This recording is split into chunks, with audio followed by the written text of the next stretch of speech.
Hello, this is a YouTube short on how to assemble our Suffolk puff quilt.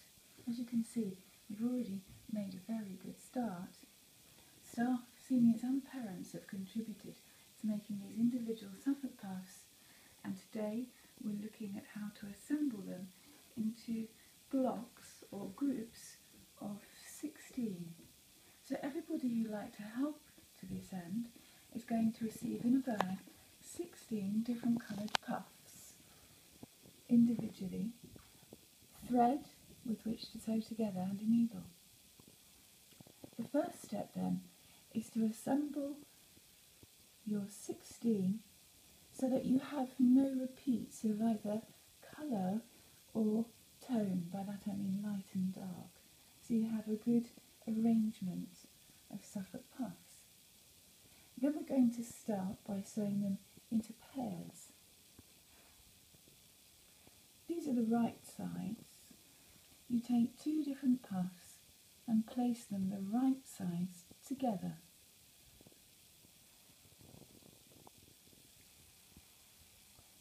You thread your needle with just one simple knot at the end of your thread.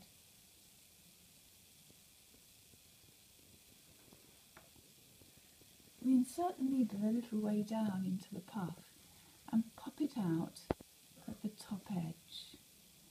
I'm using a dark coloured thread so you can see this process of stitching, and your knot pops through and then reaches the top on the inside,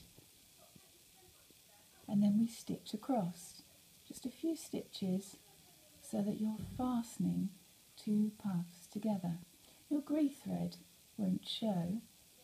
This is to demonstrate the stitch. It's called an overstitch or a whip stitch.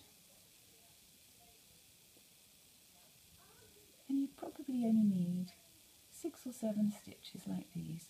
And you're just taking the first few threads at the top of the puff. And this fastens them neatly together.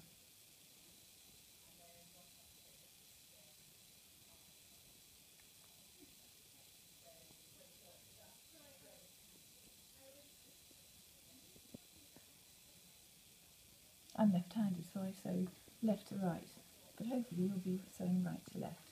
Now you need a little knot to fasten off, and this knot needs to be quite close to your Suffolk puffs. So use your finger to secure that knot close to the fabric, and then, as before, you're going to hide your knot inside the puff by taking it down. You'll see the knot disappear into the puff, it pops away, and then you can neaten by fastening off your threads.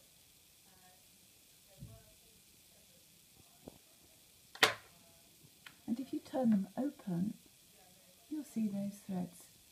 Joining threads do not show. So you sew them first into pairs and then into little quartets, as here. And you then sew 2 lots of 4 together to form 8.